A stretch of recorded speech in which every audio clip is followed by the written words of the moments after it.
This video is to show you how to open up, disconnect, and remove your NuTone IM5000 selective call control unit. So this is the IM5000.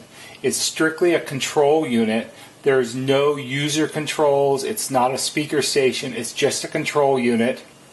Most often it'll be installed in a utility area in your house, like the furnace room or where the water heater is located, or in your garage or in a closet somewhere. It's generally not installed out in the open where you see it. So the first thing to do once you've located this is use a flat screwdriver, and on the side of the case there's a notch. You put the screwdriver in the notch and sort of pop the cover off at the bottom, and then it'll pop off the base. Put the cover aside. So here we have the IM5000 with the cover off. You'll see it's a single circuit board.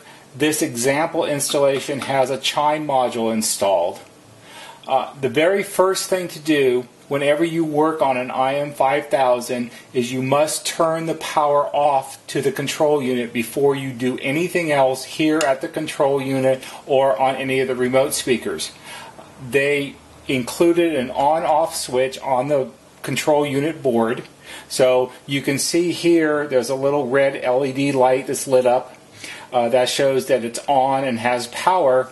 If we switch this off, the LED goes out. Now let's look at the wire connections. These two terminals are the AC power in from the remotely mounted transformer. This is a 24 volt supply. This is an earth ground lug.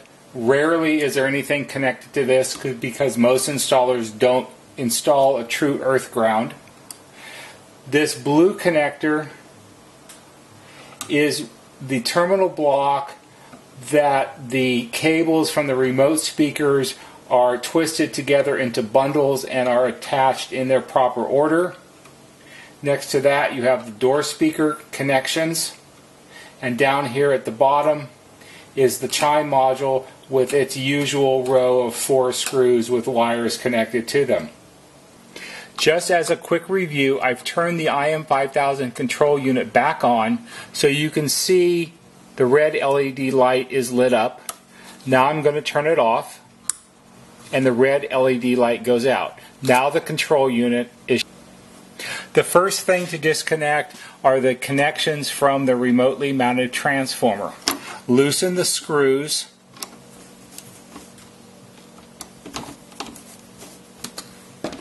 And remove the wires from under the screw terminals. Now, even though you've turned your IM5000 control unit off with the on-off switch, these wires will still have 24 volts of power in them.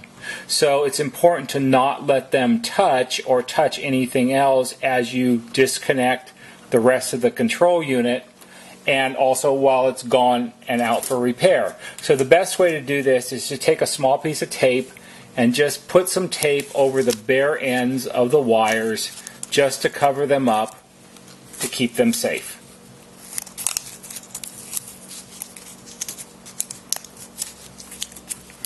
This is also a good time. You can mark the wires as the power wires.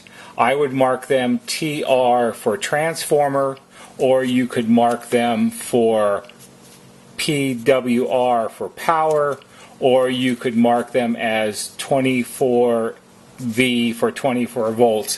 Whatever works best for you, so you remember what they're for when you get the IM5000 control unit back. Here's a close-up view of the blue 6-slot connector that the colored pairs of wires from the remote speakers are connected into. To remove these wires, you'll need a small flat screwdriver. Simply back the screws off.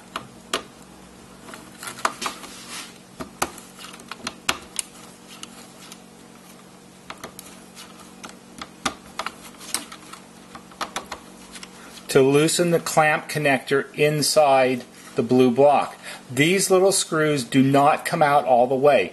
Don't remove them. If you do, you'll lose the little locking tab down inside and there won't be anything to hold the wires in place. Once you've loosened the screws, all you have to do is simply pull out the bunches of colored wires from the connectors.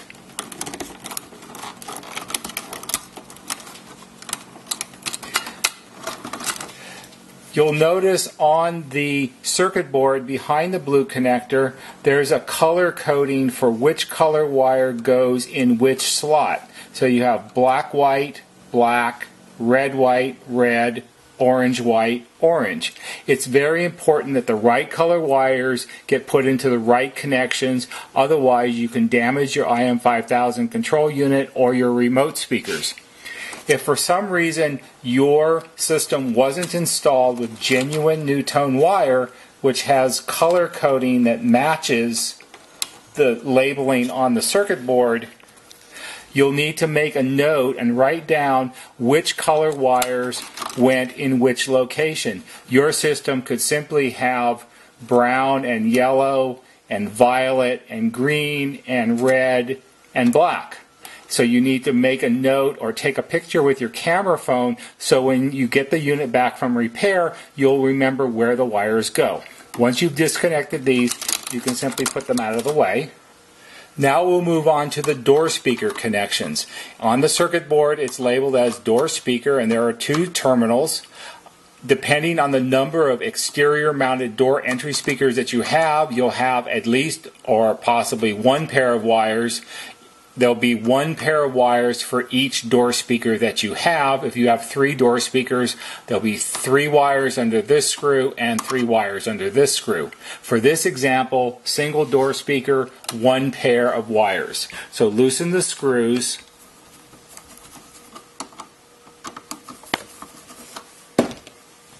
And remove the wires from under the screws.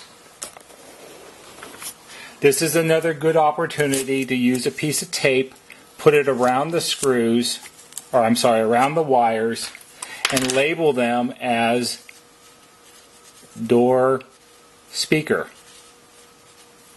It doesn't matter when you reconnect these which wires go under which screws. As long as the door speaker wires go under the door speaker screws, you're good to go. Here we have a standard NuTone chime module. This is the same type of chime module that's used in all NuTone intercom systems. And here are the 4 screws for the wire connections on the chime module. These are labeled as Pushbutton common, which is always the large screw at one end of the row. Then you have the screw for the side door button, the rear door button, and the front door button. In most installations, you'll have at least 1 wire on common and 1 wire on front. You may also have, if you have additional push buttons installed in your house, a wire on the rear terminal and or the side terminal. And for every wire that's on one of these 3 screws, there'll be another wire under here. So if you have 3 push buttons, front, rear, and side, there will be 3 wires under the common terminal. Again, loosen the screw and remove the wire. Again, a good opportunity to put a piece of masking tape on it and write down that it's push button common. And then we'll loosen the wire for the front. We'll put another piece of tape on there and mark it as front. So if you label them, you'll remember. Now that we've disconnected all the wires, it's time to remove the control unit's base from the wall that it's mounted to. There are several different mounting options. At the top in the center and at the bottom in the center, there are keyway slots, which are the easiest to use. However, there are also mounting screws in the corners. How yours is mounted depends entirely on what the installer decided to do that day. In this example, it's installed with the keyway slots, so all you have to do is loosen the screws, lift it up, and take it off the wall. With the IM5000 removed from where it's been installed, all you have to do is put the cover back on to protect the circuit boards, pack it up, and send it to me. A couple of interesting details about the IM5000 control unit are these two switches located on the bottom right-hand corner of the circuit board. This small tactile switch is the microprocessor reset switch. This is a handy thing to know where it is. Sometimes IM5000s will turn on in a somewhat confused condition after a power outage, and by pushing this switch, it will reset the microcontroller, clear it, and your system will likely come back on and work again. This little switch determines on which part of the system the doorbell sound will be heard through. An IM5000 has two separate audio channels. There's an intercom channel for communication and an audio channel which is used when you connect an external audio source to the audio input connectors on the control unit. If you leave the switch in the audio position, the chime module tones will be heard through the audio side of the system, which means you're able to adjust the chime volume on a room-by-room basis by using the radio or music volume adjustments on the remote speakers. If you switch it to the intercom side of the system by moving the switch, the chime volume will be set at the same level as the intercom volume by adjusting the intercom volume on the remote speakers. Also, you're all familiar, if you have this system, that when someone uses the intercom, you get a beep tone at the station that initiates the call and at the receiving station. If your chime module is ringing through on the intercom side of the system, every time the doorbell is rung, all of the intercom speakers throughout the house will beep as the intercom is activated. So here we have the IM5000. It's been removed from where it was installed and the cover has been replaced. Now it's ready to be packed up and shipped.